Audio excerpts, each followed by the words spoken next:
Thank you very much, Sir May, as a quote for today's Sunday Pūjā chanting. Back with us this week, we have Brother Ghatikara Loo to share on part 2 of Majjhima Nikāya 131. Is it a lucky day or auspicious day today? Over to you, Brother Loo. Yeah, thank you very much, Brother Terence, and very good morning to you, brothers and sisters in the Dhamma. I'm indeed very happy this morning, that I'm able to share the Dhamma with you again.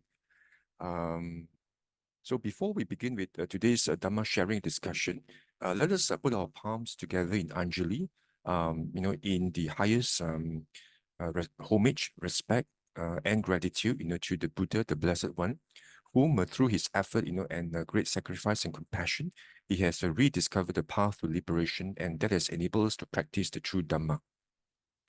Namo tassa bhagavato arahato samma sambuddhassa. Namo tassa bhagavato arahato samma sambuddhassa. Namo tassa bhagavato arahato samma sambuddhassa. Hey, very good morning again, brothers and sisters in the Dhamma. Okay, so for the Dhamma discussion today, I'm going to continue, with part 2, of this sutta which I've selected, and this is actually MN 131, Majjhima Nikāya, Sutta 131. And I actually covered, part 1 of the talk about 2 weeks ago. And for this sutta, this MN 131, I have actually elaborated, at great detail. And of course, this is actually a very interesting sutta, where we see the Buddha.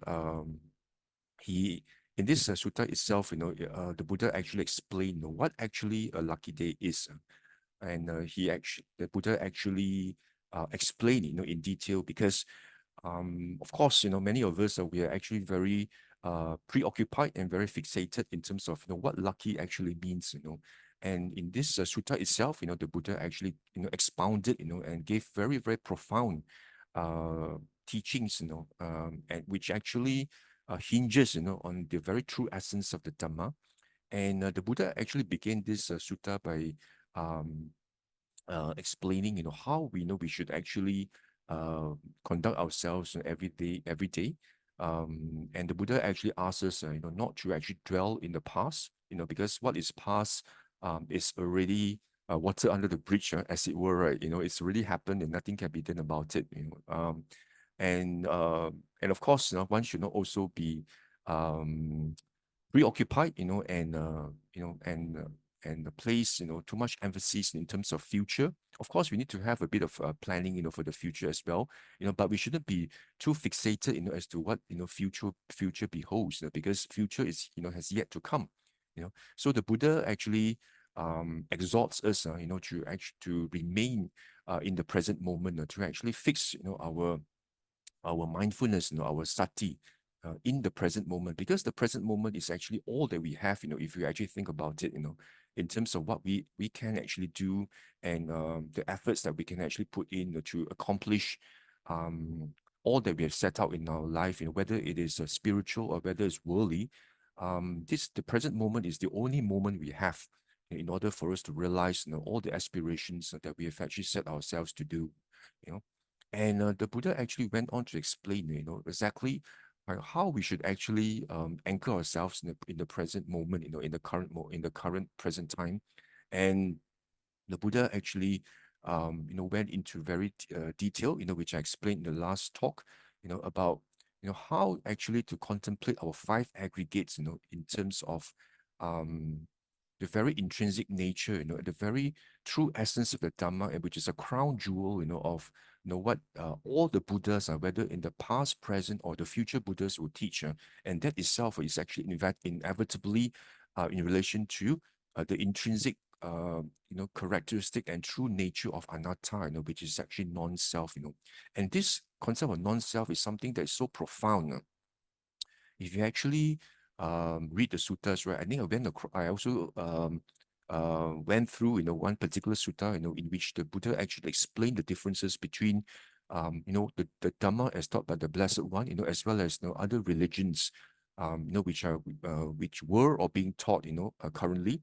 And of course, the Buddha actually, looks at this um, this very nature of clinging, that all beings have, and the Buddha actually says that there's this clinging of sense, to sense pleasure, to five causes of sensual pleasure, and there's also the clinging, to rites and rituals, the rules and observances, and there's also the clinging itself, to the concept of to actually views, the very views. So the Buddha actually mentions about this clinging, that all beings have, in terms of the nature of the world, and religions in the world actually talks about clinging to the sensual pleasure, to to views, to views, and also to rules and observances, right? And the Buddha says, that all other religions, they actually explain, about clinging, in respect of all other all in terms of sensual pleasure, in terms of clinging uh to to sensual pleasure, in terms of rules and observances, and all these the Buddha says other religions actually expound in great detail about such matters in relation to clinging. But the only thing that the other religions do not actually expound is actually in relation to the concept of non-self, and this non-self is something that's very intrinsic, it's something that's actually very unique, to the teachings of the Buddha. And in the last Dhamma talk, I also went through with you, the very sutta in which the Buddha actually encouraged, and even exhorted, whether it is the monastics or whether it's the lay people, for us to actually at all times to actually contemplate in respect of the non-self nature of all conditioned phenomena. Okay, for example, I went through the sutta on this Nakula Pitta. Remember, this Nakula Pitta was actually very old, and he was actually at a very advanced phase, stage, of his life, and he actually wanted to listen to the Dhamma as taught by the Blessed One, because the Blessed One, he was always traveling, in Savatthi, in the Kosala kingdom, the Buddha actually was always on the move to spread the Dhamma. So, the lay people at that time, couldn't actually have, that much of opportunity to listen to the Dhamma, directly from the Buddha. So there was one time this Nakula Pitta actually said, perhaps I should actually, visit the Buddha. And of course, the Buddha gave a very interesting Dhamma teaching to Nakula Pitta, in which, he told Nakula Pitta, that, while you may be, unwell or sick, in body, but you should not be unwell and sick, in respect of your mind, And then, of course, the Venerable Sariputta then went on to explain to Nakula Pitta, that what the Buddha means by unwell and sick in terms of mind, is actually when you actually start clinging, to the five aggregates, when you start to grasp, at the five aggregates, because, you have this wrong views, this vipallasa, about the five aggregates, having a self, that this is mine, this is I am, this is this is myself, that you have this concept, or or this notion of I being embedded within the five aggregates, or the five aggregates having intrinsically an I, which is where you actually then have this notion. The five aggregates are myself, mine, myself, and and they belong to me, So there's always this notion of I, that's actually deeply embedded, deeply ingrained, in us, which is actually then, that actually causes to have this shroud, that causes our mind to be shrouded in ignorance, and that causes us to actually be languishing, and be traveling in this samsara for the longest time, since time immemorial until now. We've been in fact, we've been tricked by this mind, because of this this huge shroud of darkness, that we are actually enveloped in. there's this ignorance, that actually generates this asavas, that causes us to have, generate all the different types of karma, that causes us to continue to create a lot of karmas. And because of this, then this actually propels our consciousness to continue, to always look for nama rupa, and then this results in a six, external sense basis, and then this continue with the clinging, with the to contact, to clinging, to feelings, to clinging, to grasping, so this whole cycle continues, this condition, condition arising and condition phenomena, that we have, this paticca samuppada that keeps on, rolling on and on, all because of what? All because of this ignorance, and this ignorance because of this notion of self. That's why the Buddha says, while you may be sick in body, you should not be sick in mind. That's why the Buddha has emphasized this, time and time again, that we should not actually be enslaved, and shackled, by this ignorance, and also by this asavas that causes us to have all this, sensual desire, to this, this desire, this clinging to have future rebirth, and and continue, in our cycle, in samsara, that actually, it's just like us, being tied on the leash, that goes round and round, a very strong post that's actually been buried deep under the that been actually that's firm on the ground, that we cannot just, get off, escape, from this strong post, but instead, we are actually running around like a dog on a leash, all because of what? All because of we haven't actually penetrated the Dhamma yet,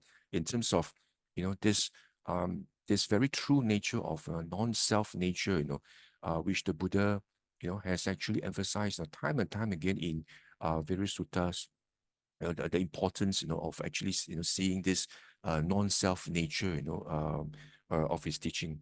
And not just Nakula Pita, I also went through with you, that, this sutta, that Venerable Sariputta actually gave to the chief supporter of the Buddha, which is Anatta Pindika, was actually on his deathbed, feeling very weak, and this Anatta Pindika actually beseeched, Venerable Sariputta to actually give him a Dhamma discourse, because he knew, he was actually, going to, he was nearing his life, and he was going to pass away. And what did and what Dhamma, did, as the Venerable Sariputta share, with this Anatta Pindika, the very same teaching, in terms of the non-self nature of the five aggregates, And not just that, and if you can see also from the suttas that Venerable Ananda also became a stream enterer by contemplating the very nature of these five aggregates in terms of what? In terms of non-self, he started off, by actually looking at, the five aggregates being impermanent, anicca, and not just stopping at anicca itself. Remember, I told you, mindfulness alone is not enough. You must actually proceed to actually contemplate beyond just anicca. Go on to actually contemplate because of anicca. What? Because then is dukkha. Dukkha is unsatisfactory. Dukkha itself doesn't mean just suffering. Sometimes, dukkha, it means, it's unsatisfactory. It's something that you cannot derive a complete happiness from.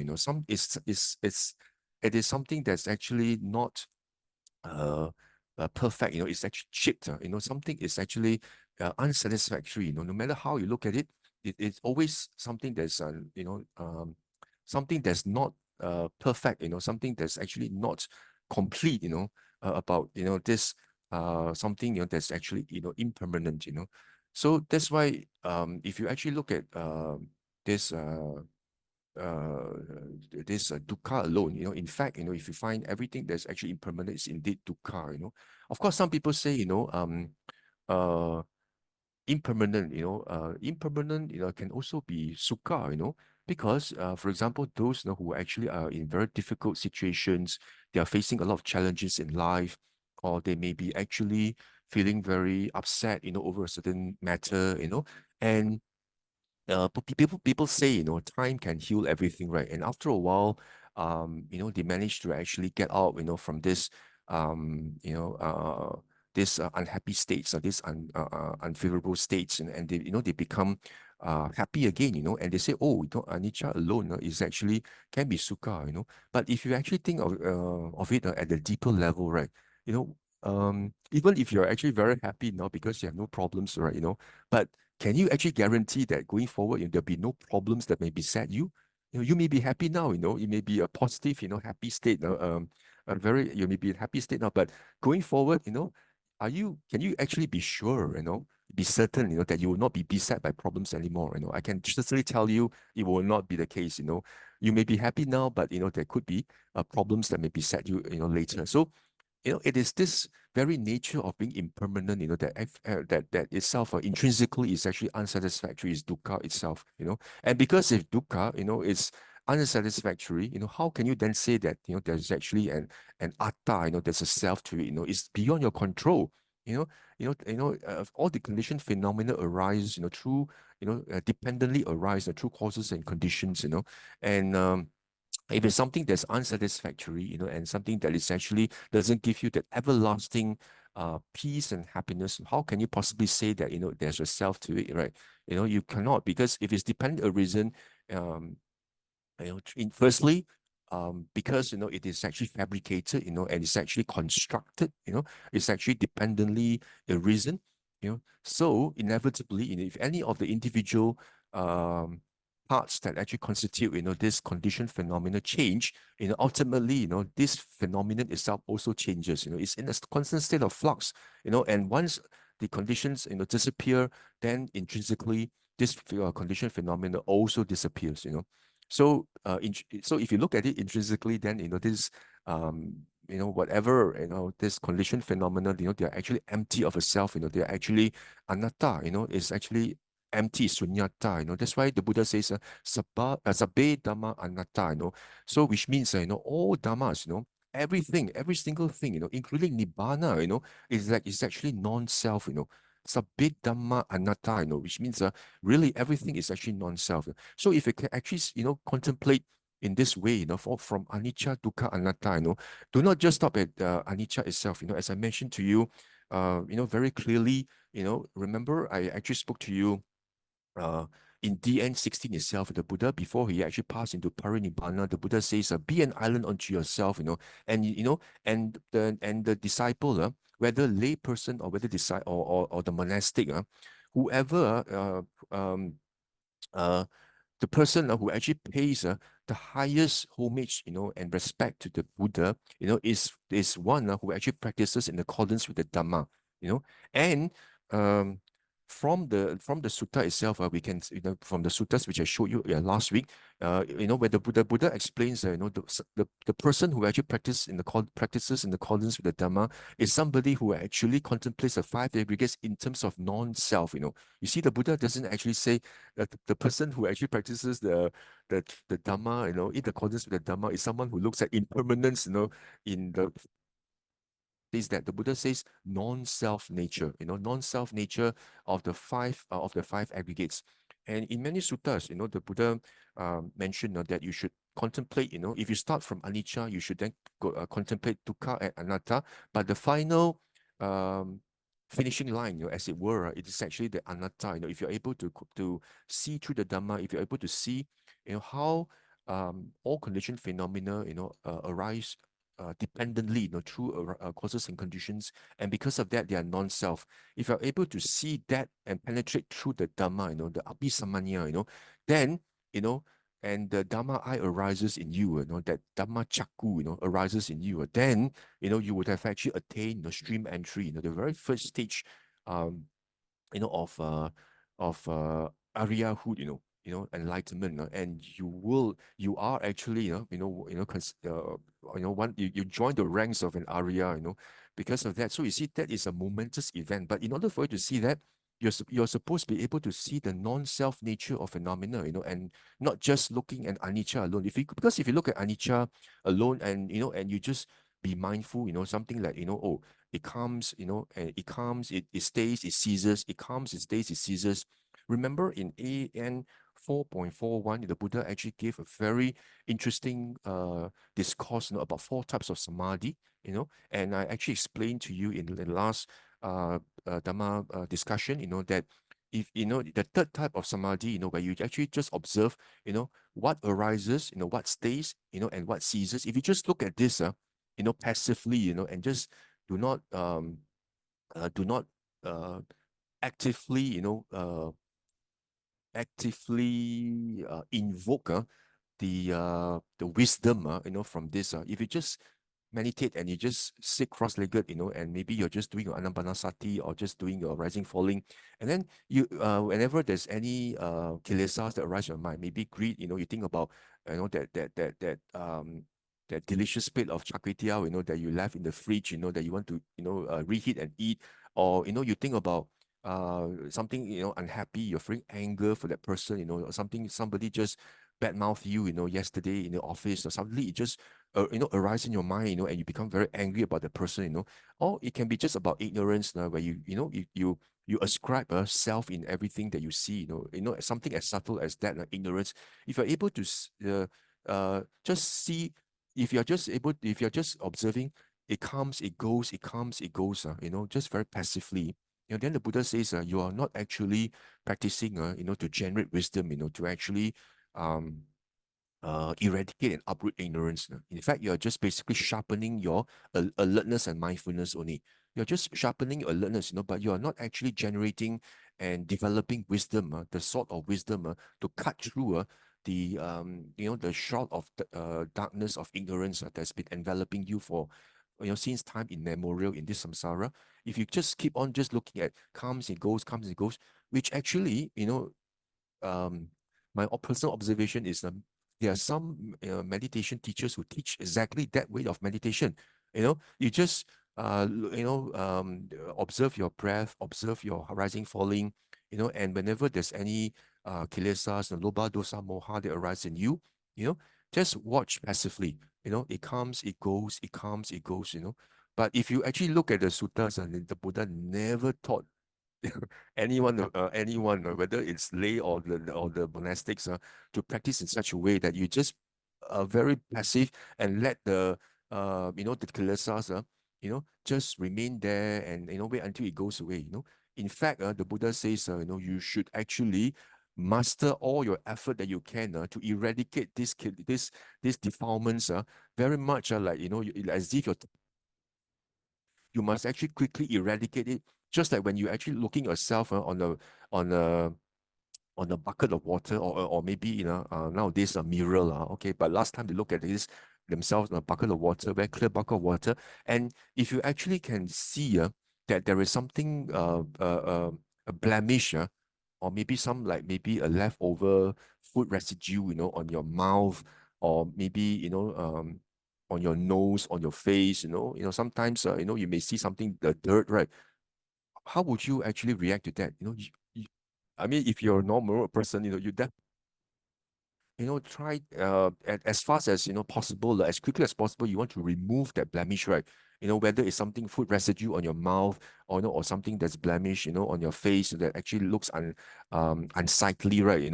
Then the Buddha says that this is how you should actually treat defilements. The moment you see a defilement arising in your mind, you should quickly uproot it, and eradicate it and uproot it, and abandon it, as much as you can.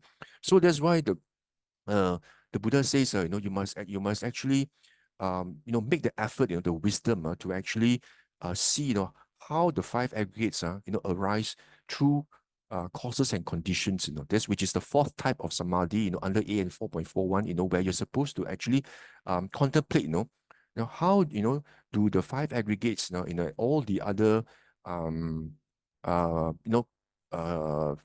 phenomena, the condition phenomena, right? The five aggregates, like upon upon seeing an external object, and impinges on your sense base, then it naturally your mind reacts to it, and then if you actually find any kilesas in your mind, then the Buddha says you're supposed to see how all these how do they origin, what is the cause, the condition that actually causes, why is it the origin, and the reason why they actually cease, through, due to causes and conditions as well, So the Buddha actually wants us to see how all these conditioned phenomena are interlinked, how they actually interweave with each other, and dependently arisen and fabricated through causes and conditions. And once you see at the deep, profound level, then you'll be able to see the anatta nature, the non-self nature, and this is the very, very first step. You must actually be able to practice in order for you to attain stream entry. It's something that's very important. If you want to attain stream entry, you must be able to see how conditioned phenomena arise through causes and conditions. You must be able to see the penetrate through the Dhamma, that everything arises through causes and conditions, and there's nothing intrinsically permanent, in everything, in the five aggregates, and in fact, the Buddha says you should actually look at five aggregates like a boil, like a dart, like something that's actually that is an alien, that is subject to change, becoming otherwise, you may be healthy today, you may look, handsome and pretty, but all these will become otherwise because, the causes and conditions that actually cause you to have that phenomenon, it's always in a constant state of flux, nothing stays the same. And because of that, there's nothing intrinsically there's no intrinsic self to it. If you're able to see that, how it arises through causes and conditions, then you penetrate to the Dhamma, and that's where the Dhamma Chakku arises in your mind, and you're able to comprehend at a profound level that what the Buddha taught you actually, is intrinsically true. You don't even need to actually have, like other religions say, oh, you must actually have faith, in the teachings, of the teachers. You must always hold tenaciously to your faith. You must not let go of your faith. Otherwise, if you let go of your faith, then you'll be punished, by whoever your teacher is, right? But now in the teachings of Buddha, the Buddha never asks you to actually have complete faith, that like you must hold on to the faith, to the Buddha, In fact, the Buddha says, ehi pasiko, you're free to investigate whatever I teach you, whether it's right or wrong, Even if somebody, like last time I given you a lot of suttas, about remember this all these generals, who actually they became followers of the Buddha, and they actually abandoned the teachings of Niganta Nataputta, and they actually embraced Buddhism, teachings of Dhamma. And what was the first thing the Buddha taught him? And the Buddha says, do not be so quick, to believe. This is so wonderful about the Buddha's teaching. It's like really the true spirit of free inquiry. It's like, don't even have to have um, you know, uh, the Buddha never says, thou you should have faith in me, or else, and I'm going to come back to you. He never says that. The Buddha, in fact, is so, like having a free hands in the teaching of Dhamma. Is like you're free to decide what you want to do, but please investigate my religion first before you actually become a Buddhist, or follow my teachings. And those generals, I was so amazed. They were so amazed and found it so remarkable, that a teacher could actually say that. And in fact, the Buddha says, do not stop giving dana to other, your previous, the Niganta Nataputtas. You must continue to support them. And on top of that, in top of supporting the sangha, you should support whoever you were supporting before. This is how, how the big-hearted the Buddha is. Because the Buddha has truly understood the concept of anatta, and that's why, it's so important, for us to actually, see through this. If you're able to have that Dhamma Chakku in you, then, you would have actually, attained stream entry, and that is the very first step. Then you would actually be perfect in view. You actually have perfect, you actually have perfect view, in relation to the teaching of Dhamma, and that's where you actually have this verified confidence in the teachings of the Buddha. You don't even have to have make effort to actually have faith in the Buddha, because intrinsically what the Buddha taught you is actually true. You don't actually have to have strong make the effort. It's you understand for sure, because you actually have experienced it through personal verification, through your personal experience. You verified it, and that's where you have this Avijja Pasada. Avijja Pasada is where you actually have this verified confidence, because you have actually contemplated non-self, in your daily life, when you actually look at things, in terms of anatta, you have verified yourself, and you know for sure what the Buddha taught is true, by looking at a lot of examples. For example, the Buddha gave a talk, about this, what do you call that again? About this, uh, Nandaka, actually gave a talk about the light, remember, and many examples, about the shadow, about this example of this light, how everything is actually constituted, and because of that, it's intrinsically empty, and empty, and there's non-self to it. And if you see this concept of non-self, it's something that is actually very highly regarded, not just in the early teachings of the Buddha. Even if you look at, like the Mahayana Buddhism and Tibetan Buddhism, this sunyata is something that is very profound, and like I said, the Venerable Dalai Lama, when he was in Bodh and the Mahabodhi Temple, when he actually when the reporters asked him, what is so special about the teachings of the Buddha, and immediately the this Venerable Dalai Lama said, actually, I see you as a reporter, but actually, you're just body, feelings, perceptions, volitional formations, and consciousness, you know, and that statement itself is so profound, because it's a very true essence of the Buddha, what the Buddha taught in terms of this anatta, this non-self, that we are actually fabricated, and we are constituted, we are fabricated, through causes and conditions, through these five aggregates, So if you look at this SN 25.1, the Buddha actually gave very detailed, ways, of how you should meditate, that one can actually attain stream entry, because if somebody who is able to see all the various things, starting from the internal sense-based to external sense-based, the contact, the feelings, the perceptions, the volitional formations, and also in terms of the dhatus, the elements, all these are under SN 25.1 itself. The Buddha actually gave explained that this sotapanna, this stream enterer, is able to see, how each of these phenomena, is actually dependently arisen through causes and conditions. If you can refer to SN 25.1, So having seen, and having discussed, that, in order for us to actually, thread this journey, this Dhamma journey, in order for us to realize the non-self nature, in all things, in all Dhamma, Sabit Dhamma Anatta, in order for us to actually break through, and see, this very intrinsic nature, of phenomena, which is non-self, right?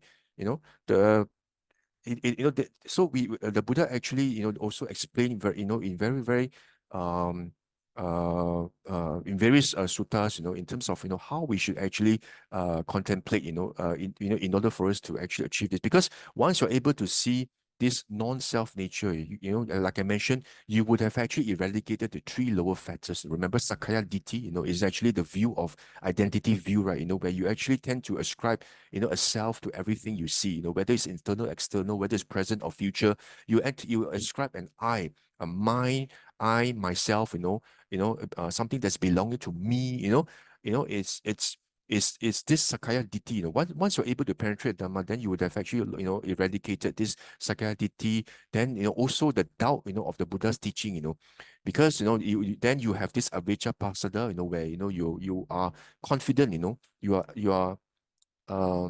experientially confident, about what the Buddha taught is correct. And it's not just a blind, holding on to the faith, at all costs, because you fear of, retribution, from whoever teacher you have in the event you don't actually hold, the faith, and because it comes naturally, once you're able to penetrate and see for yourself, that Dhamma Chakku arises in you, and it stays on forever, and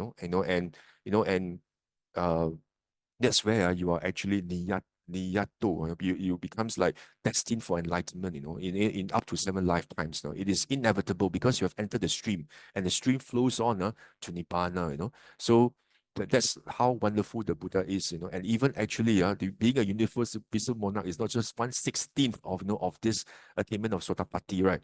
So the Buddha says that you must actually um contemplate, first of all, the five aggregates. So in this Dhamma talk itself, I'm just going to share with you very quickly, how to actually contemplate in five aggregates, because we all know, we must actually contemplate. But the question is, how do we actually contemplate, in terms of this, uh, uh, in in terms of actually how do you actually contemplate five aggregates? Yeah, we know we should actually contemplate five aggregates, but how do we contemplate the five aggregates? That's the next question that we should ask ourselves, right? So if you look at this Samyutta Nikāya 22.122, this Sila One Sutta, there's a conversation between this Mahakotita, and also Venerable Sariputta, again, this Venerable Sariputta actually gave in very clear terms, that in order for us to attain any of the four fruits, of enlightenment, in order for us to attain any four stages of the Aryahood, you see here what Venerable Sariputta here says, he says, a virtuous monk, Kotita, my friend, so which means this monk has actually established himself well in terms of sila, which means he actually observe his patimokkha well, the Vinaya well, and how should he then, proceed to meditate in order for him to attain any of the four stages of, of Aryahood, of sainthood, and again, see this Venerable Sariputta says, this monk should attend in an appropriate way to the five clinging aggregates, five aggregates subject to clinging, as inconstant, stressful, disease, a cancer, an arrow, painful, an alien, and most importantly, he says an emptiness, you see the second paragraph here, an emptiness, and non-self, so you see the ultimate true essence of the Dhamma is this anatta, this non-self, and itself, and then the Venerable Sariputta says, which five, yeah, and then the Venerable Sariputta then goes on to say this actually in terms of the form, in terms of, the rupa, the feeling, the vedana, the perception, the sanya, sankhara, the, volitional formations, and vijnana, the consciousness. So if you're able to actually contemplate these five aggregates in terms of non-self and empty, then it is very possible, that you attain stream entry in this very lifetime itself, and and of course, this Mahakotita goes on to say, what happens, somebody who is really a Sotapanna, how should he then, continue to practice meditation, you see? And Venerable Sariputta continues the same teaching, that this Sotapanna should continue to contemplate the five aggregates in terms of emptiness and non-self, And if he continues to do this, he may become a Sakadagami, a once returner, and and then this Mahakotita says, ask again, so how should this Sakadagami continue to practice in order for him to progress on the path? Then again, it's the same practice, this Sakadagami should continue to actually contemplate the five aggregates in terms of emptiness and non-self, and he may become an Anagami, a non-returner, and then again, he asks, so how should this Anagami continue to practice in order for him to become an Arahant? Same answer. This Anagami should continue to look at the five aggregates as non-self and emptiness. Then you see, and then for an Arahant, there's nothing further to do. Nothing to add to what has been done. Still, these things when developed and pursued lead both to a pleasant abiding in the here and now, and to mindfulness and alertness. You see, if the this Venerable Sariputta says, this very last paragraph is very important. He says, once you become an Arahant, there's actually nothing further to be done. What had to be done has been done. You have finished your homework, there's nothing else to continue, you have finished your work, okay? But for an Arahant, in this, while he is still alive, and he has not passed into Parinibbana, which is the final Nibbana, although once he actually eradicates Lobha Dosa Moha, he has attained Nibbana, but he has not passed into final this Parinibbana, this Venerable Sariputta says this Arahant should continue to contemplate the five aggregates, because this contemplation of five aggregates leads to a pleasant abiding here and now. This is a term that Buddha uses to refer to what? To jhana, right?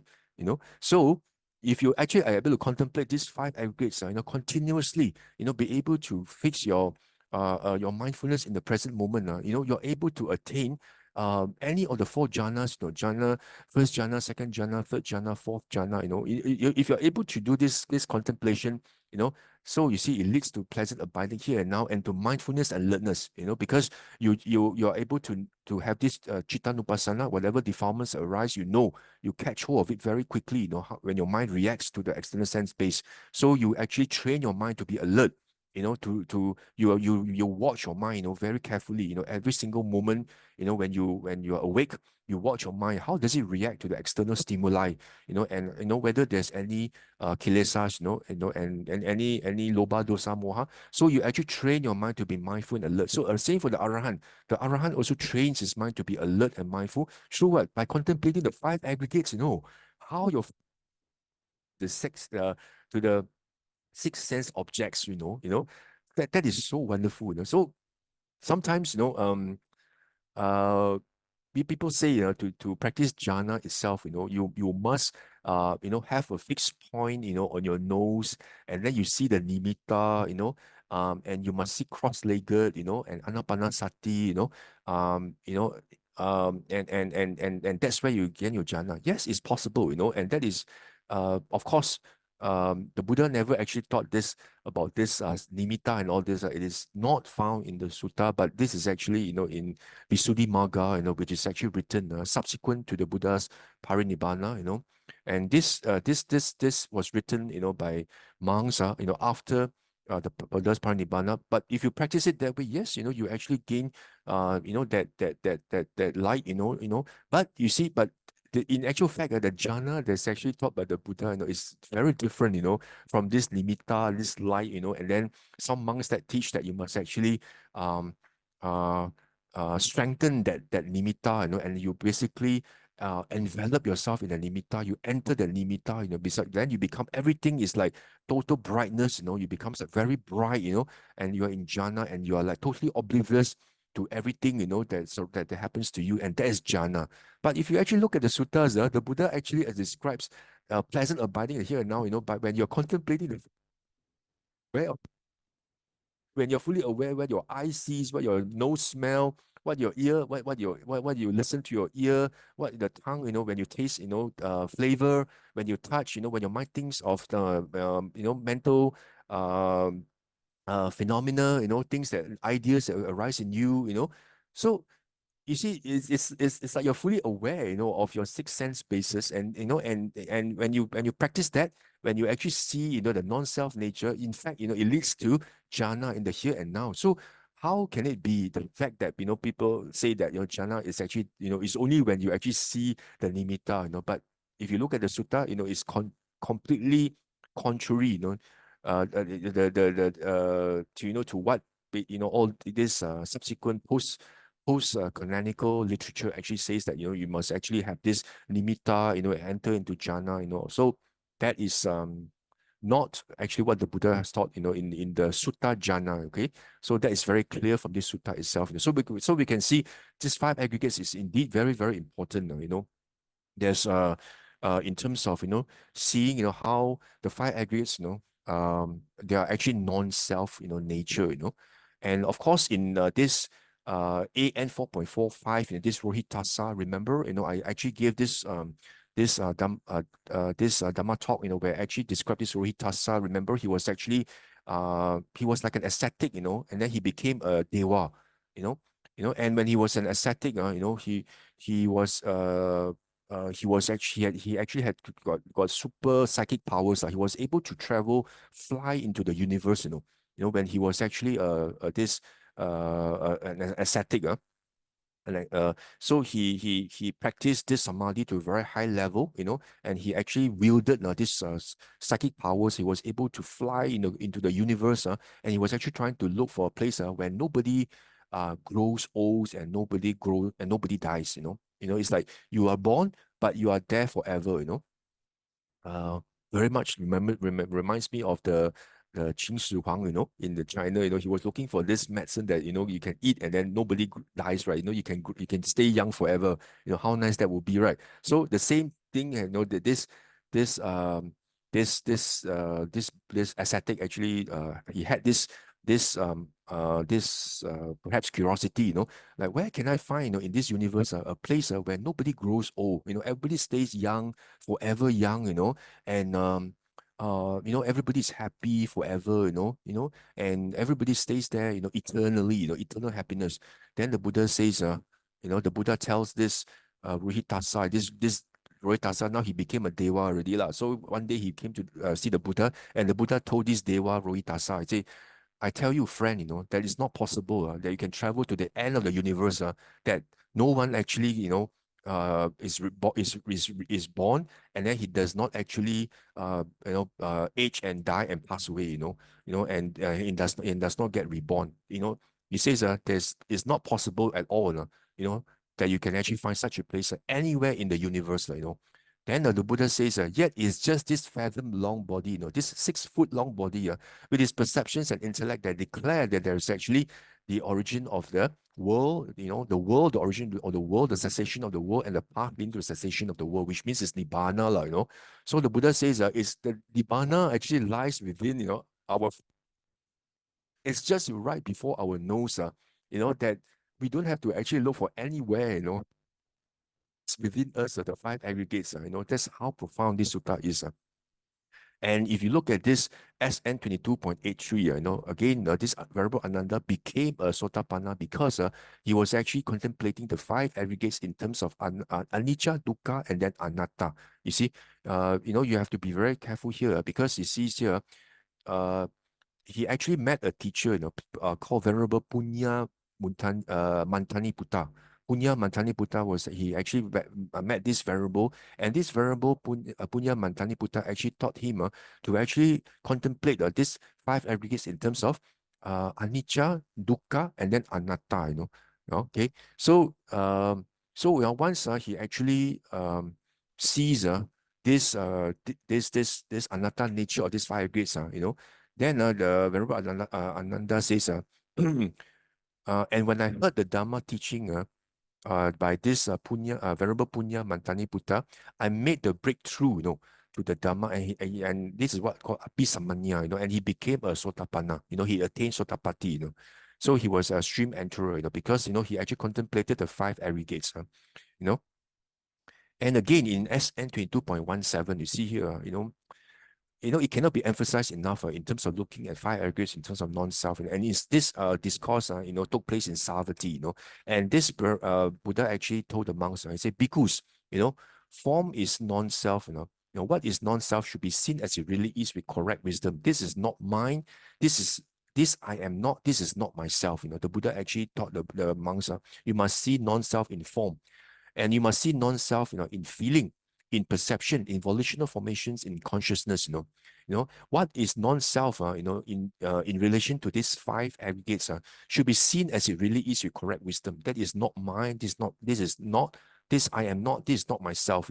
Seeing thus, he understands as there's no more for this state of being, which means he attains arahantship, arahanthood, and there's no more rebirth, and the samsara comes to a final end, it finally stops, after such a long travel, where we cannot even catch our breath, we have been, in this samsara for the longest time, in all the realms of existence that you can ever imagine, and more so in the woeful plains, we spend more time in woeful plains than in all the happy, states, and we've forgotten all about it, and once you are able to contemplate the non-self in the 5 aggregates, the Buddha says there's no more for this state of being, you would have attained Nibbana, and you have achieved, arahantship, and that itself is the highest happiness, that anybody, can actually, can actually, have, it is, the highest happiness, and is, really something that is really remarkable, So how should you actually practice, it is actually by practicing non-self, in respect of your 5 aggregates, So this is actually under 22 point SN, SN 22, you may refer to it, and again, this SN 35.74, this Gilana Sutta, so it actually also recorded, there was actually one monk, he wasn't very famous, he was newly ordained, and this happened in Savatthi, and this monk, he was not very well known, and not very well supported, nobody really, looked after him well, So then um,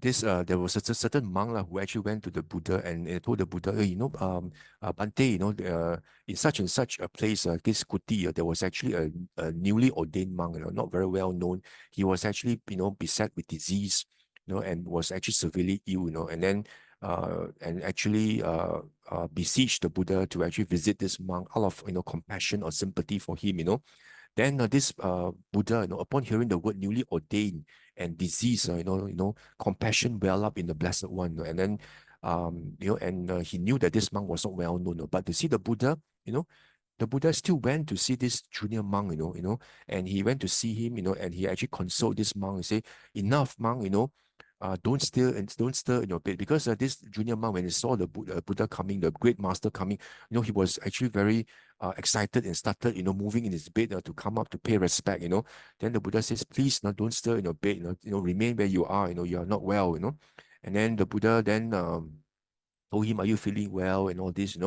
Then this monk said, oh no, I'm not feeling well, I'm feeling not comfortable, there's a lot of suffering in me, the pains are increasing, the extreme pains are increasing, but the Buddha says, despite you not feeling well, I hope you have no anxiety with regard to your sila, then this monk says, no, Bhante, I can't fault myself with regard to my sila, which means that this new monk has actually observed his sila well, Then the Buddha says, what are you anxious about, and what is your anguish, uh, and then this monk says, I understand the Buddha taught, the Buddha did not teach the Dhamma with pure sila, as his final goal, right? Then then the Buddha says, if you understand it, that this way, then what is it that you understand that I've taught the Dhamma for? Then he says, I understand that the Blessed One has taught the Dhamma with fading of. Then this Buddha says, good, that it is it's good that you understand that I've taught the Dhamma, with a fading of, dispassion, and it all leads to dispassion, and non-clinging, and non-grasping, that is what the final goal of the Buddha's teaching is. The Buddha says, for I have taught the Dhamma with fading of passion, that is goal, for non-grasping and non-clinging, this is the ultimatum, when you become an arahant, and the Buddha then gave a talk, about what, the same thing about the five aggregates, the I, you see the Buddha, again, the Buddha actually asks, first of all, is it constant? Buddha talks about anicca, it's inconstant, is dukkha, is stressful, is actually unsatisfactory, and because of that, is it fit, to be regarded, as mine, myself and I am, So the Buddha then taught this junior monk, about anicca, dukkha, anatta. See, the Buddha never stops at just anicca, the Buddha then goes on to talk about dukkha and anatta, you see. So the Buddha then talks about this five aggregates in terms, of anicca, dukkha, anatta, And you see, towards the end, this is what the Blessed One said, gratified the monk, delighted, in the Buddha's words. See this last part. See, and while this explanation was being given, there arose in the monk the dustless, stainless Dhamma eye. Whatever is subject to origination is all subject to cessation. So once this junior monk just listened to this talk, about anicca, dukkha, and he understands that everything is actually arises through causes and conditions, and everything is fabricated and dependently arisen. You see that Dhamma Chakku arises in him, and because of that, he actually attains the Dhamma eye, becomes a Sotapanna. You see, so you see, a lot of times people say, that, oh, we just need to go and listen to Dhamma talk, and then, we may become a Sotapanna, and you see, in the Sutta, the Buddha actually gave all these graduated discourses in the Dhamma, and like all this Super Buddha, the leper, just listen to it, Uga listen to it, and straight away, they became Sotapanna, So we should actually just listen to Dhamma talk only, and we may become Sotapanna, you see. But the Dhamma talk you listen to, must have this element, of dependently arisen. If you just listen to normal Dhamma talk, you will never become a stream enterer. You must actually just have this element of how the five aggregates arise, dependently arise through causes and conditions, and you must apply Yoniso Manasikara, the wise attention to it. It's not just listening and using sati, and there's no sampajanya, you must have sati, and you must be like this junior monk, who is sick, he applied, his Yoniso Manasikara in order to develop sampajanya, to what the Buddha was actually teaching, that five aggregates arise through causes and conditions. That's how the Dhamma Chaku arise in the mind. It's not just by going for Dhamma talk, aimlessly, and just any topic, we just go there and listen, but you must actually be very circumspect, you see, that, the reason why this Dhamma Chaku arises, is because when you're able to see five aggregates arise through causes and conditions, just like this junior monk, you see. And again, in this SN 35.55, you see the Buddha again, again, he actually highlights this uproot, you can only uproot the fetters if you actually contemplate this five aggregates as non-self, again. But this Samyutta Nikāya 35, is slightly different, the Buddha actually relates the development of non-self in relation to what? The six sense basis, is no longer, the Buddha no longer look at just five aggregates, but the Buddha has actually then proceeded to actually expound on developing anatta, through the six sense basis, and if you're able to see the six sense basis, as non-self, then you would actually have uprooted your fetters, you see. And in SN 35.55, 56 and 59, just now was actually 55, right? So we see the Buddha in many suttas, this is 35.56 to 59. The Buddha says, if you are able to see, okay, the Buddha says here, the monks actually ask the Buddha, how should one know, how should one see for the taints, your kilesas, your all these kilesas that you have, how should you actually see in order for you to abandon all these defilements you have, for the taints to be uprooted, for the underlying tendencies to be abandoned, how should you actually contemplate? How should you actually know and see? Know and see is how you contemplate, how you meditate. Then the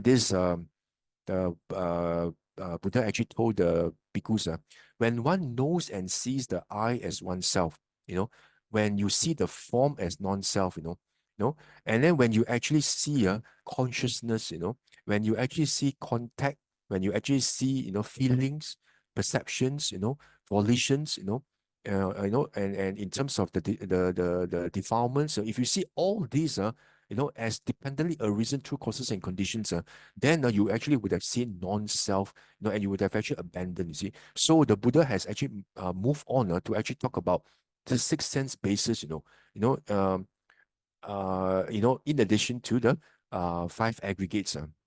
And in SN 35.60, the Buddha says here, the full understanding of all clinging, of all grasping, the Buddha say, there was once the Buddha taught the monks, bhikkhus, I shall teach you the Dhamma for the understanding of all clinging, And again, you see, what did the Buddha teach the bhikkhus? He taught the bhikkhus, and what bhikkhu is the Dhamma for the full understanding of all clinging, you see.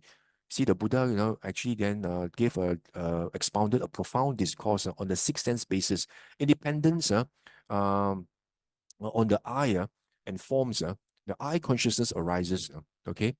And the meeting of these three is contact, with contact as a condition, feeling comes in, and seeing thus, the instructed noble disciple experiences revulsion towards the I, to the form, and all this.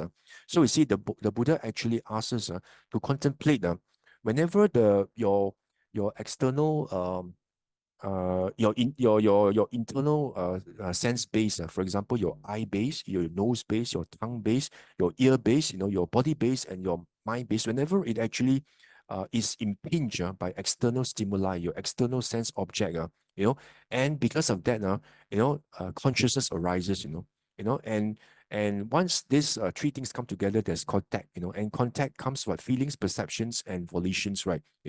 So because of this, if you're able to see all this, as dependently a reason, then this is the full understanding of all clinging. You see, so the Buddha that in this discourse actually talks about the six sense bases. If you look at SN35, the SN just now the SN22 was actually on the five aggregates, but in SN35, the Buddha talks about you should actually develop this six this understanding, penetrate this non-self by actually through the six sense bases, the six sense doors, Again, in SN 35.61, again, the Buddha says, I shall teach you the Dhamma for the exhaustion of all clingings. Again, the same thing about your six sense, internal six sense base, external six sense base, consciousness, contact, feelings, perceptions, volitions, See how wonderful the Dhamma is. Everything is so systematic, in order for us to know and see, how each one is actually interlinked,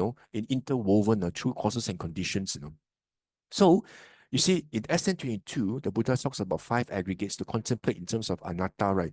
And then in just now in SN56, sorry, SN35, sorry, SN30, just now SN32 was actually on five aggregates. And then in SN35, the Buddha actually talks about how to contemplate non-self through the six sense bases. So then the next question here is, how do you then actually integrate the contemplation of five aggregates, with the six sense bases in order for us to see the non-self? Okay, how do you integrate these two? Because in SN22, the Buddha talks about five aggregates, but in SN35, the Buddha actually talks about the six sense bases. So are these two actually mutually exclusive or are they actually interlinked? Or very much related, intrinsically very closely related to each other, you see. So we can actually find the answer from MN 148, which is a very, very important sutta and a very profound sutta, which the Buddha actually gave to the bhikkhus, and you see here, you see if you look here at the second paragraph, it says, Bhikkhu, I shall teach you the Dhamma that's good in the beginning, good in the middle, good in the end. I shall reveal a holy life that's utterly perfect and pure. That is the six sets of six. See how important this six sets of six is. Is this actually a holy life that's utterly perfect and pure? I shall reveal to you, which is through the practice of these six sets of six. The Chachaka Sutta, listen and attend closely to what I shall say, and yes, Bhante, the bhikkhus reply. You see, if you look at this, you can read this on your own. It's a very, very important sutta and very profound as well. The Buddha says, you should actually understand the six internal sense bases should be understood. The six external sense base should be understood. The six classes of consciousness should be understood. The six classes of contact should be understood. The six classes of feeling and the six classes of craving. This clinging, this craving should be understood. So if you actually are able to see this six sets of six, why is it called six sets of six? Six sets of things means it's actually in relation to what? Your internal base, your external base, your consciousness. Because once your internal sense base comes into contact with the external sense base, for example, your eye seeing a person or seeing, a plate of food or whatever, then consciousness arises, right? And coming together of this consciousness with the other internal sense, internal and external sense object, then actually contact happens, and contact should be understood, and once contact is understood, then you should also understand the feelings, that actually arises, and because of that, you should also understand the sankhara, which is actually the craving, this volitional formations that arise in your mind, this sankhara, this craving, it can be craving, it can be, you can also crave to avoid it, right, which is that's unsightly or you don't like. So it doesn't necessarily mean craving means something that's pleasant. Unpleasant, you're crave to, to push it away, you don't want to see, you recoil from it, so that's also craving, right? So this six sets of six, Buddha says you must actually understand this. So once you actually understand this six sets of six, then you would have actually contemplated the five aggregates within these six sets of six, right? So if you come to actually look at it very carefully, if you actually look at this craving, which is actually a sankhara, it is actually a volitional formation. So, for example, you actually want, you crave, for something, you crave for the Italian food, the French food, or whatever, there's this craving, or you maybe crave, you want to, you want to actually, you want that person to stay out from you, to get out, you don't want to see him, because you don't like him. So there is also craving, you crave to get rid of him, right? So this sankhara actually, has actually a reason, and uh, and how does this craving come about? Is because of this pleasant, unpleasant feelings, right? Or and also, neither pleasant, unpleasant feelings. So this feeling itself actually causes, is the factor that actually results in this craving to arise. So if you actually are able to see that, then you would have actually also uh, contemplated feeling, And then how does this feeling arise? Oh, it's because of contact, and and and and and how does this contact arise? Oh, it's because of what? The consciousness itself, So the consciousness itself, so you actually would have actually contemplated as well, And this consciousness arise what? Through actually the internal, external sense space, which is actually the form, the rupa itself, So it's actually the rupa, the body, the feelings, and of course the perceptions as well. Just now, after contact, right? You would actually have also seen the perception, and from perception, that is a plate of delicious food, that you have, and because of that, pleasant feeling arises, and pleasant feeling arises, then in turns leads to craving, So if you contemplate this way, your five aggregates would have been contemplated, right? In terms of the body, the feelings, the perceptions, the pleasant feeling leads to the perceptions itself, you know that it's something that you like, and it leads to pleasant feeling, and volitional formations, and something that you like, you actually crave for it, you cling to it, so there's volitional formations, and then there's also consciousness, when the sense object, impinges on the sense space. So if you actually look at it that way, then you would have actually contemplated the five aggregates, through the six sense doors, and of course when you practice anapanasati together mindfulness, then this anapanasati itself, you actually would have contemplated the breath as well, in breath, out breath.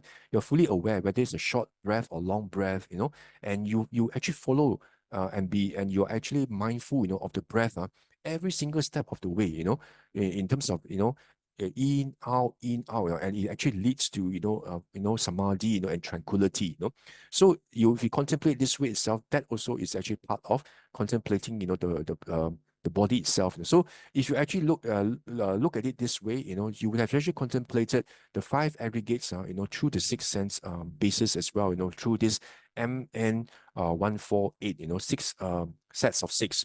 And of course, in Majjhima Nikāya 146, remember I told you about this Dhamma discourse that was given by Venerable Nandaka, to to the bhikkhunis, to the nuns, and again, um, this Venerable Nandaka actually gave this discourse about, the six sense basis as well. You see, the Buddha, this Venerable Nandaka asked the nuns about this eye, whether it's permanent, whether it's actually um, happiness or suffering, or whether there's actually a self to it, And he goes on to ask about the ear, the nose, the tongue, the body, the mind, and then Venerable Nandaka also asked about the forms, the sound, the odor, the flavors when you taste, and the tangibles, the mind objects, whether these are also in term whether they are also permanent, or whether they are suffering or happiness, or whether there's actually self or non-self to it,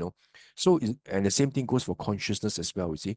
So it's the very it's actually the um very same, very same essence of the Dhamma that's actually being taught by the Buddha, in all the suttas that you that you actually come across, invariably, the Buddha actually teaches about the five aggregates, contemplating it in terms of this anatta, and through the six sense basis, through the six sets of six. And we can see that very clearly in MN 146 as well, when Venerable Nandaka actually, gave this talk to the bhikkhunis, and the bhikkhunis actually listened to two Dhamma talks, and and all these bhikkhunis are actually attained to various stages of enlightenment, and with the lowest being Sotapanna. So you can imagine how profound this open mindfulness is. This open mindfulness is something that's actually very profound, and it's actually very consistent with what the Buddha actually taught in terms of the six sense basis, contemplating the five aggregates through the six sense doors. Because the Buddha says you must open your six sense doors, in order for you to know, how your mind reacts to it, because it is only through this way, that you're able to actually watch your mind, you know. And of course, okay, and in SN 35.99 again, you see, the Buddha says, develop samadhi, a bhikkhu who is actually developed samadhi are able to see things as they really are, you see. And what samadhi, that the Buddha is actually, asking, the monks to develop, you see, the very same thing, um, and how does he understand things as they really are? He is able to actually see, know and see. The eye is impermanent, the forms are impermanent, and the eye consciousness impermanent, eye contact, and feelings, and also leading, to to craving, So if you're able to see this, see the Buddha actually says you are actually developing samadhi, you know, and you're able to see things as they really are, you see. And that's why actually I come across some people actually who actually hold a view that the suttas themselves are, just give you a theoretical knowledge, they give you the skeleton only, but they don't give you a guidance as to how you should practice, and how you should meditate and how you should contemplate. That's why they actually refer to Visuddhi Magga, to practice meditation, and bhavana, But if you look at the suttas, it is so rich with the Buddhas are giving discourses as to how, the meditation should actually be practiced, that will lead you to develop samadhi, and all the way to wisdom, to fruition, to various stages of enlightenment and aryahood, It's this very same thing of looking at anatta in terms of knowing and seeing anatta, in the five aggregates through the six sense doors, That is invariably, it's always what the Buddha actually, teaches in terms of how you should actually practice. And in SN 5.28, you see, the Buddha actually describes about this Samma Samadhi. In the Noble Eightfold Path, the Buddha, we all know there's this eight path factors, right? In order for us to walk the path, we practice the eight path factors under the Noble Eightfold Path. And you see, the Buddha says here, I shall teach you the development of the noble five. This Samma Samadhi, the Buddha says that there are five factors, in this Samma Samadhi, and the Buddha says, what are these five factors? Of course, the Buddha talks about the four jhanas, first, second, third jhana, okay, and what is important in terms of the fifth to you is again, a bhikkhu has grasped well the object of reviewing, attended to it well, sustained it well, and penetrated well with wisdom. Means you must actually contemplate and which means you must actually direct wise reflection and wise attention, which means you must actually apply yoniso manasikara to attain this sampajanya, in order for you to see um, how the five aggregates, is actually intrinsically empty, it's non-self, just as one person might look upon another. I mean, the Buddha gave us like a similar example here. It's like someone standing, might look upon, somebody who's sitting, somebody sitting can look, might look upon someone who's lying down, so which means a person who is standing can actually see somebody who's actually sitting, right? Means you are able to see very well, how, the five aggregates, and in fact, all conditioned phenomena, are actually empty and non-self, So bhikkhu, has grasped well of the object of review, attended well, sustained it well, penetrated it with wisdom.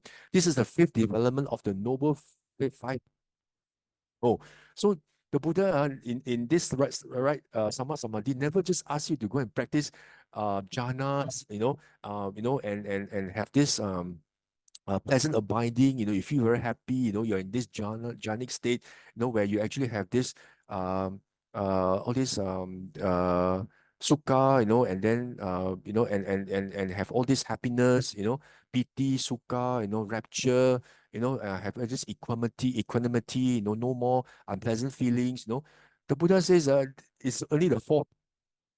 Suppose apply the fifth, which is a contemplate by using this yoniso manasikara, which is the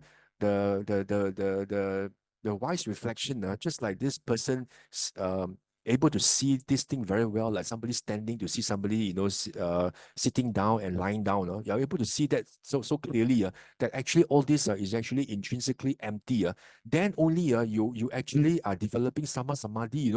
That's where it leads to uh this samadhi, right view, where you actually are able to self-nature. If you just practice jhana only and pleasant abiding and be happy, you are not practicing sama samadhi. That's why this contemplation of the five aggregates to the six sense basis is so important. Remember, sama samadhi, the five factors are not just the four jhanas, but there's also this thing about application of yoniso manasikara to you must arouse wisdom to come into play. That's why again this proves meditation is not just about sitting there being passive, looking at things coming and go, come go, come go. Oh, anger, then disappear. Greedy, disappear. Planning, disappear. It's not just about that. You're supposed to arouse wisdom, to generate wisdom, in order for you to see things in terms of anatta, that's actually intrinsically non-self. Only then you're actually practicing the sama samadhi, in the right way, where you apply yoniso manasikara, and this is actually in FAN 5.28. So a lot of times you actually have this misconception that, oh, sama samadhi is just about samadhi, to actually have this four jhanas, and then we feel very in samadhi, you feel very composed.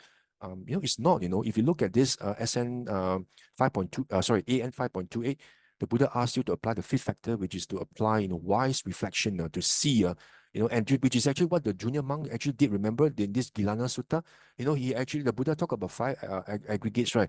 The Buddha, the monk listened intently. Maybe the monk's mind went into jhana, which means very composed, very direct, very composed, able to penetrate well. And then he only needs to use Yoniso Manasikara to apply the contemplation, which is a fifth factor of Sama Samadhi. Immediately, Samadhi, arises, and the Dhamma Chakku arises in his mind. So that's why you must apply the four factors in Sama Samadhi, as we can see from AN 5.28. And then,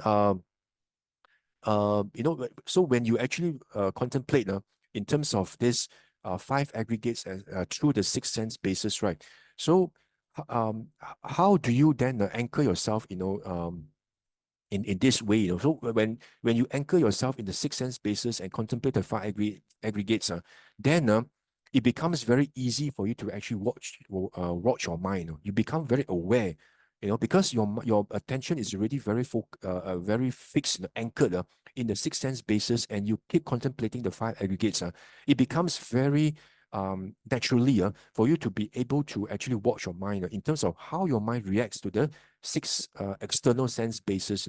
Whether you react, in terms of wholesome, in wholesome manner, in unwholesome manner, you actually are able to contemplate citta nupassana. You're able to actually contemplate whether there's any lobha, dosa, moha in you. That's why in this SN 35.143, the Buddha says, if you are able to just watch your mind, whether there's any lobha, dosa, moha that arise in your mind, or whether there's any absence of lobha, dosa, moha in your mind, the Buddha says, you are capable of attaining arahanthood in this very lifetime. You don't even have to wait until you become a sotapanna and then up to 7 lifetimes. If you're able to practice well, with a lot of with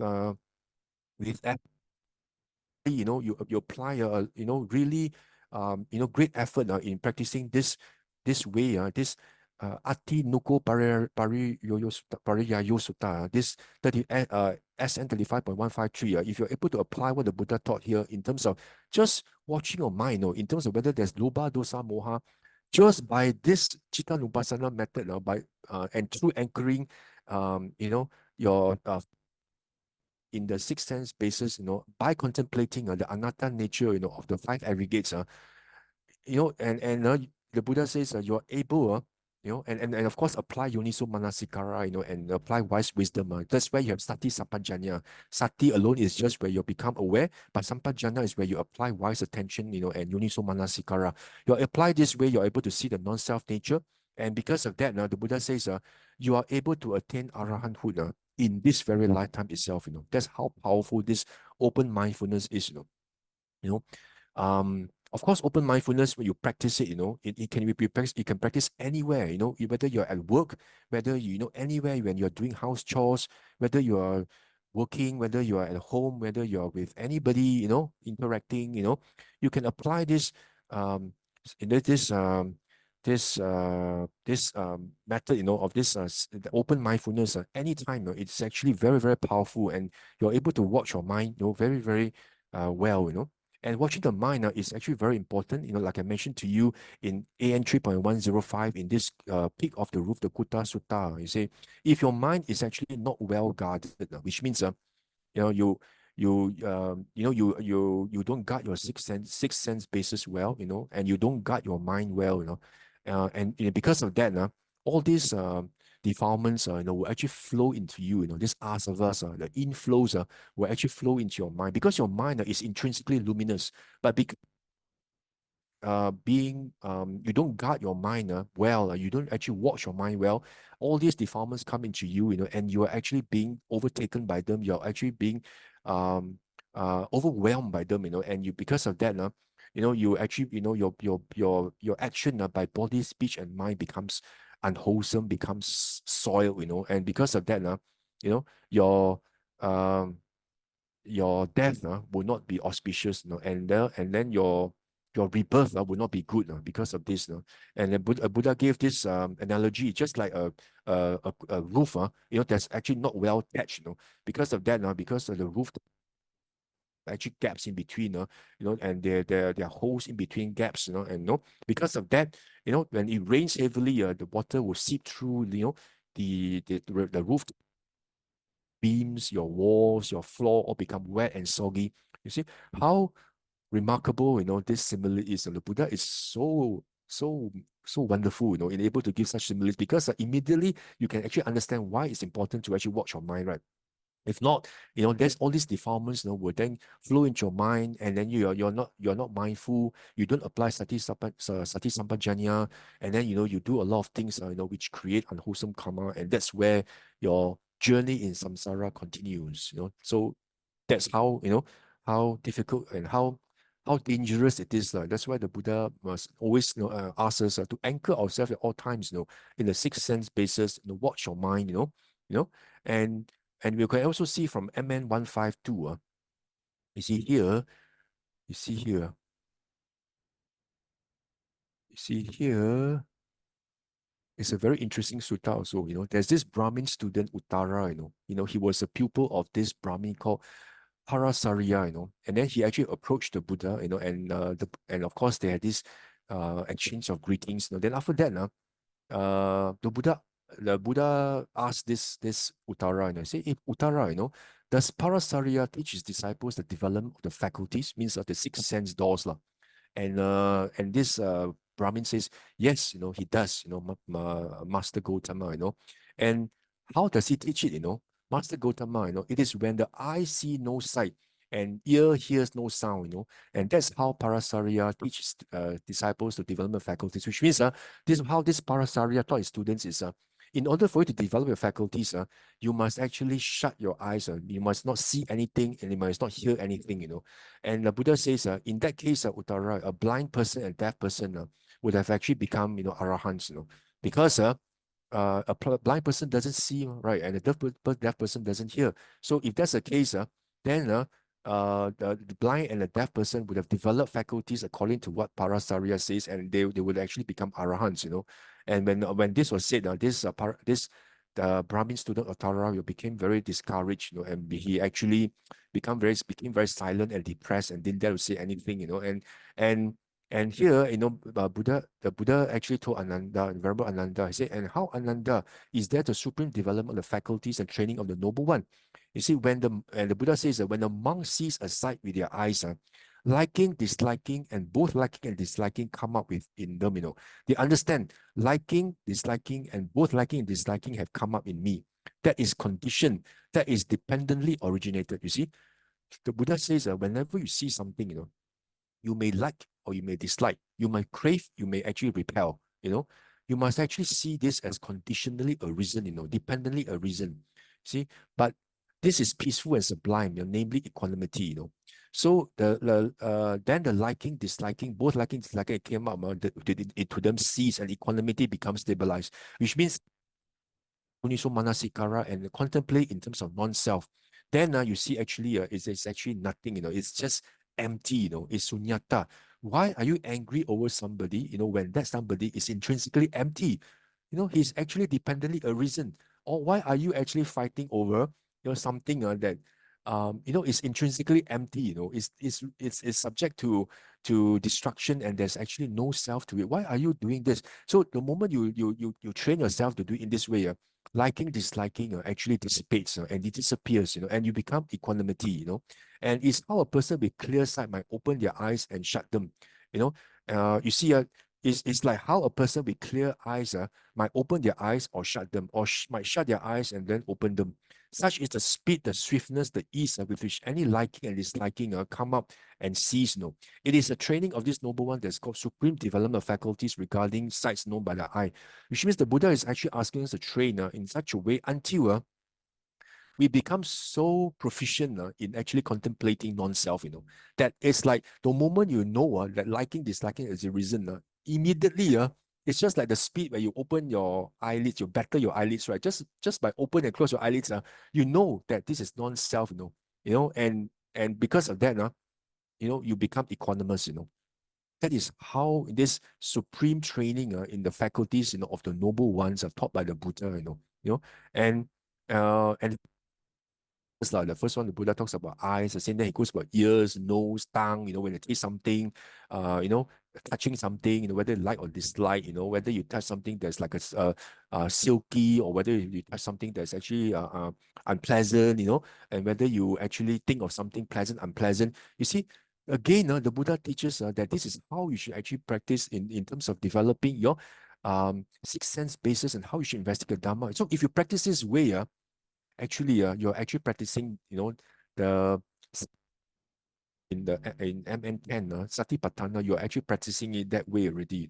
If you look at it in terms of contemplation of body, contemplation where you actually practice Anapanasati, and you're actually looking at your sense objects, the forms, looking at how and how you react to it, and then the feelings, whether it's pleasant, unpleasant, neither pleasant, unpleasant, and then Vedana Upasana, and then there's Chitta Upasana as well, how you react to it, in terms of, uh, in Loba Dosa Moha, and also Dhamma Nupasana, where you actually practice in terms of contemplating five aggregate six sense bases, in practice of enlightenment, and also Noble Eightfold Path, So all these actually come under the four and if you practice it this way, contemplating the five aggregates through the six sense basis, you would have actually practiced the four satipatthana at one go, at one full fell swoop. You actually have practiced four satipatthanas, MN10, And if you look at it, if you practice this way, you are practicing the seven factors of enlightenment very clearly, because mindfulness means you have sati, in terms of what you are seeing, seeing, listening, touching, tasting.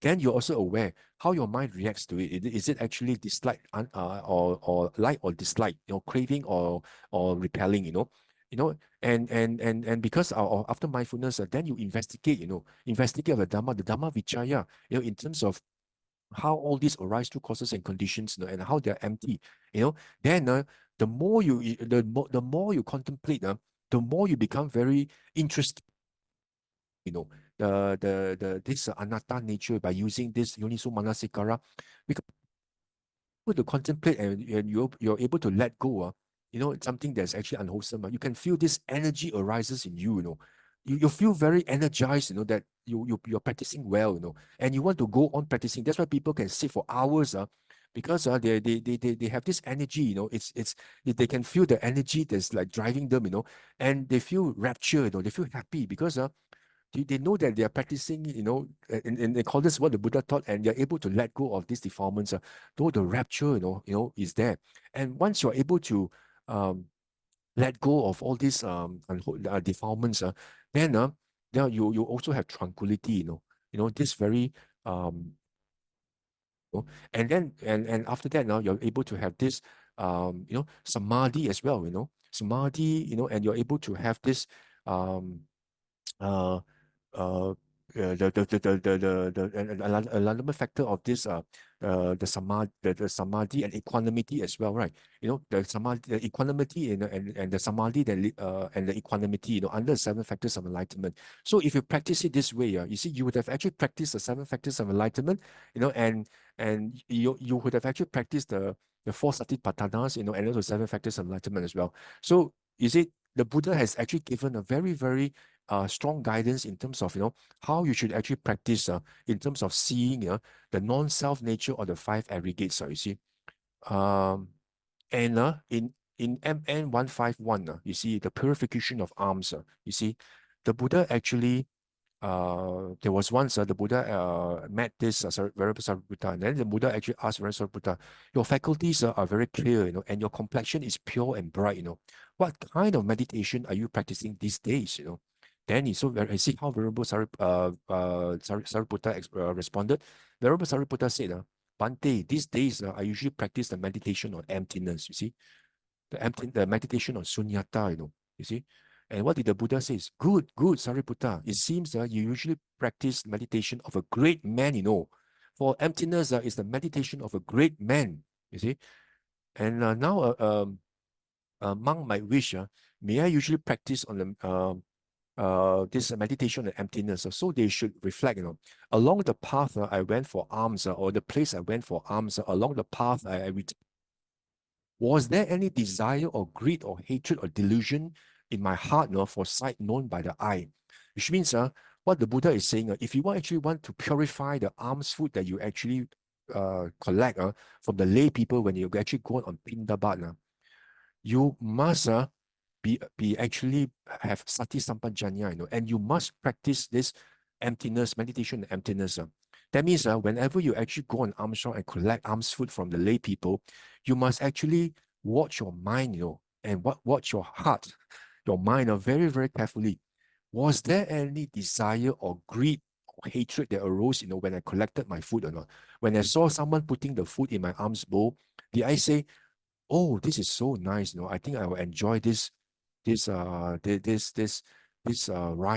this kunyit, wow, this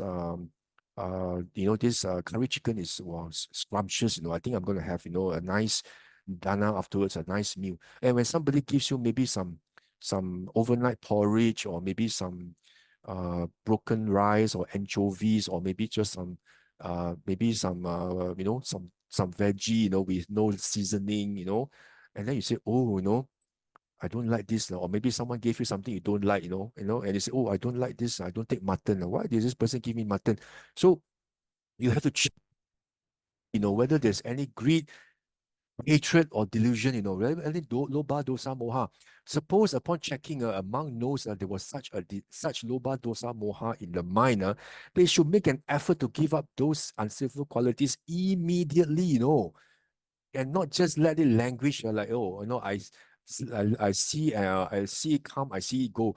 You must quickly master your energy to actually eradicate it, But suppose that upon checking, monks know that there was no such desire, loba, dosa, moha arose in my mind, then you should actually then meditate with rapture and joy, training day and night in skillful qualities.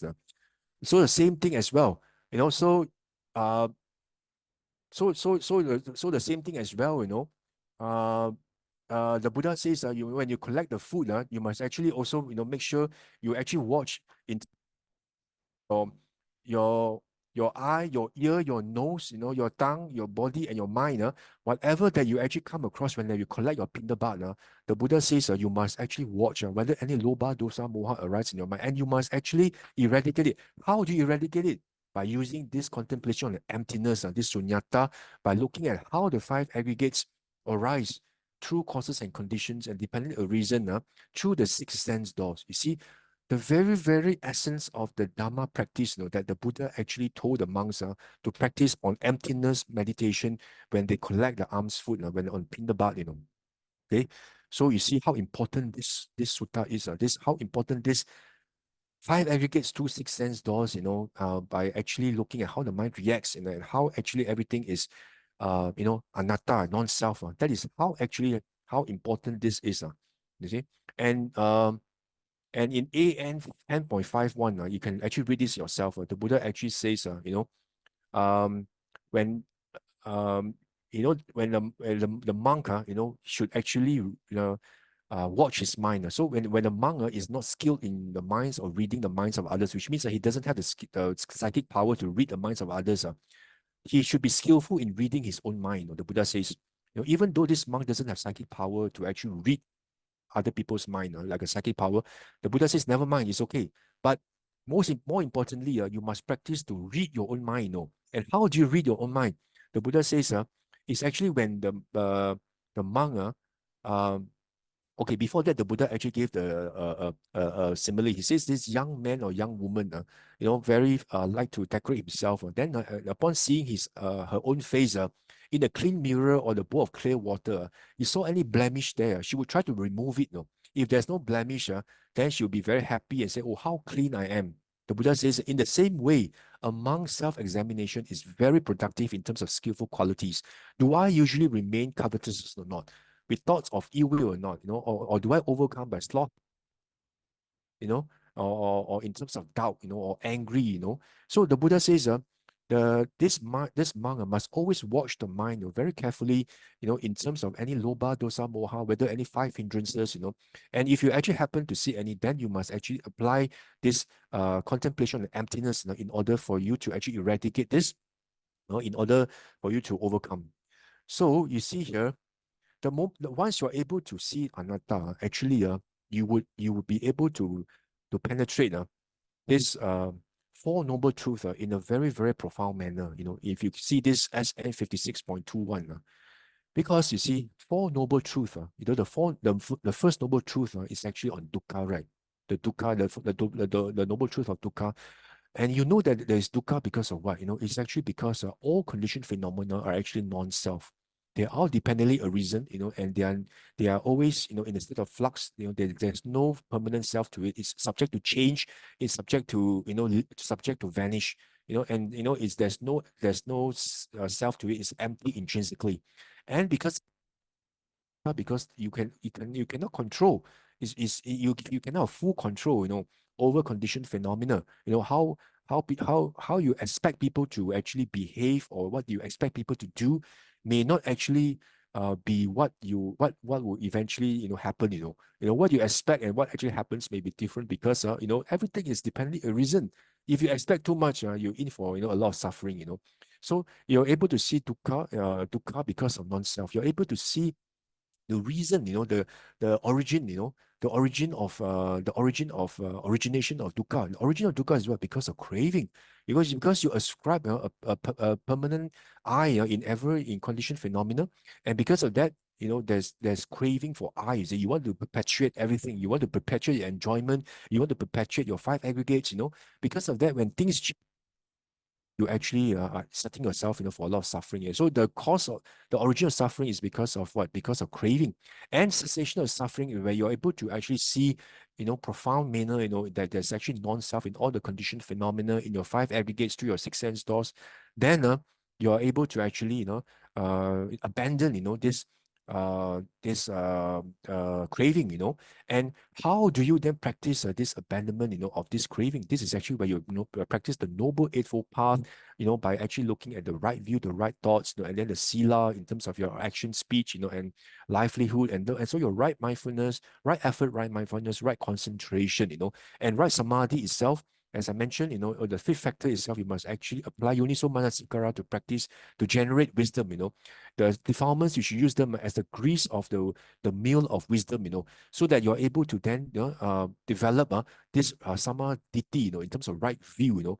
Then only then you're able to actually understand anatta, in a very profound manner. So if you're able to see these four noble truths, and then keep on practicing, and you're able to to attain different stages of enlightenment from Sotapatti all the way to Arahantship, through this very same practice, like what the Buddha said just now, right? In terms of when the monks go of Pindabat, when you actually see something, whether you like or dislike, you must practice in such a way that at the blink of an eye, that everything is dependently arisen and is empty, and you have equanimity, and you don't have any more attachment to it. So that is actually quite, supreme training of, what the Buddha taught. Of course, it takes time. Sometimes it may not be so natural for us, but once you actually go on, practice it that way, wow, there'll come a day, where you're able to break through to the Dhamma, and able to attain Sotapatti. So as I mentioned to you, this MN 131 is indeed a very, very um, important sutta, and also I find it a very inspiring sutta. MN 131, the Buddha actually talks about having an auspicious day, having a lucky day. Why does the Buddha say, if you actually are able to anchor yourself, in the present moment, don't actually think about future or past, but just anchor yourself in the present moment, and be aware, in this, and anchor yourself, and contemplate the five aggregates, in anatta, non-self nature, through the six sense doors, and not just looking at by looking at sati only, but also applying sampajanya, by using yoniso manasikara, and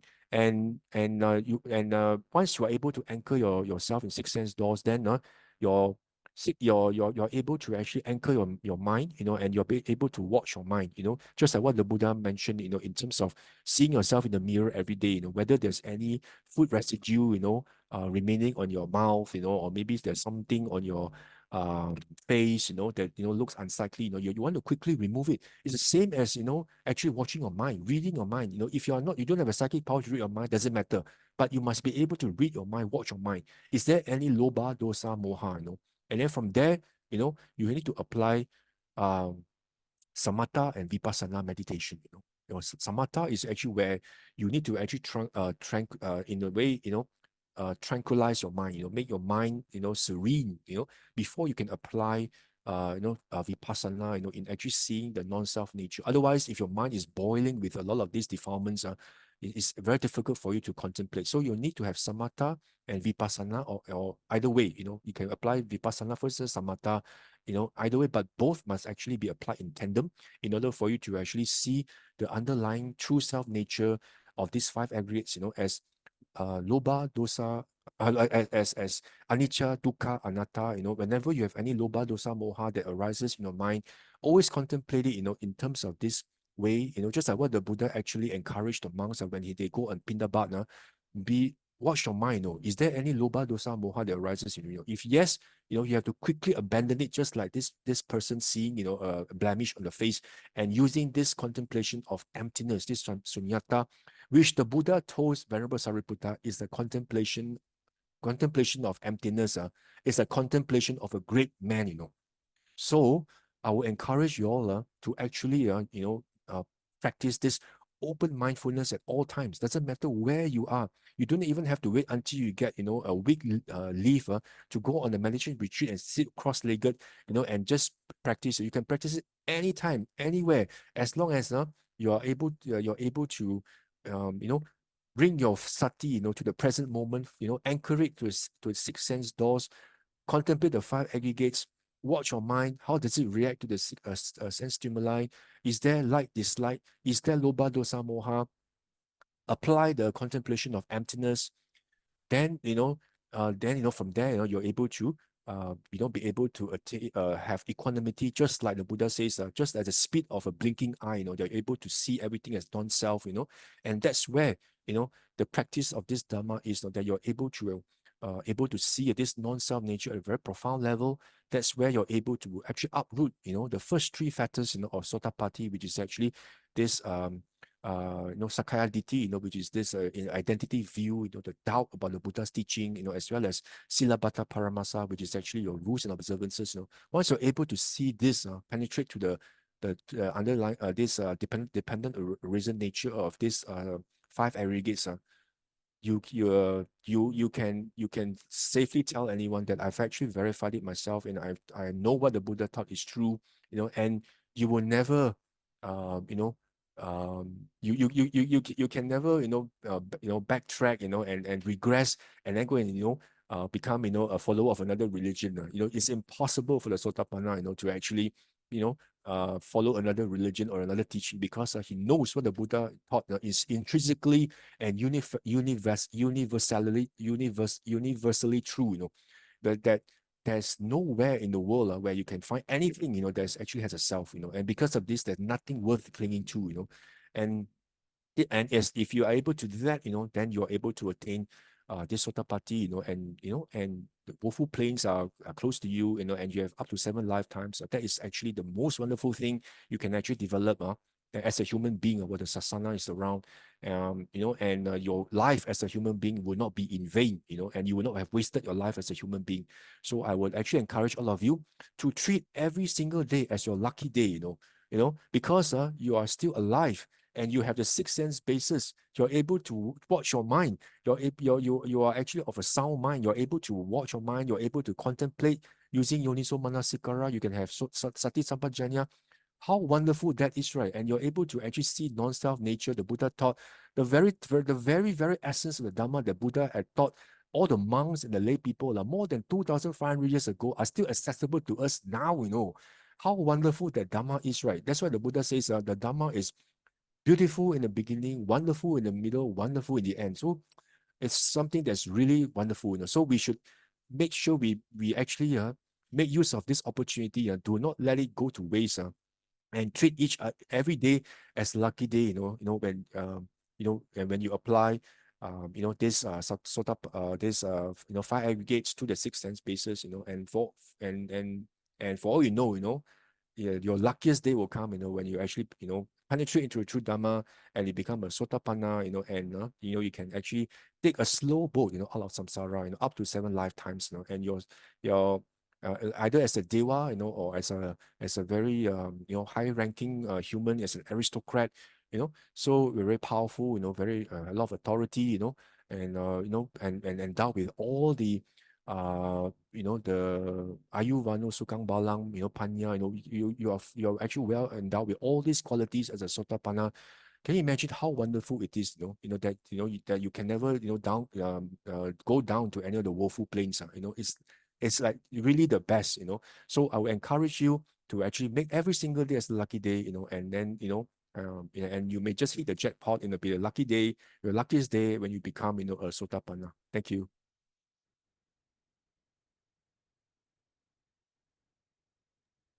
Thank you, Brother Ghatikara Loo, for today's sharing.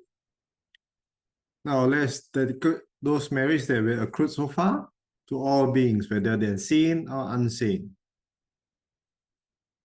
Akasata cha bummata devanaga mahidika punyang tamanamoditva chiram rakantu loka sasanang ettavata cha amhehi sampadang punya sampadang sabbe deva sabbe bhuta sabbe satta anumodantu sabba sampatti siddhya. Idang me nyati nang hotu sukita hontu nyatayo. Idang me nyati nang hotu sukita hontu nyatayo. Idang me nyati nang hotu sukita hontu nyatayo. And aspirations? Imina punya kammena mame bala samagamo satang samagamo hotu yavani bana patiya. Sadhu, sadhu, sadhu. Thank you everyone for watching. See you all again next week. Bye bye for now.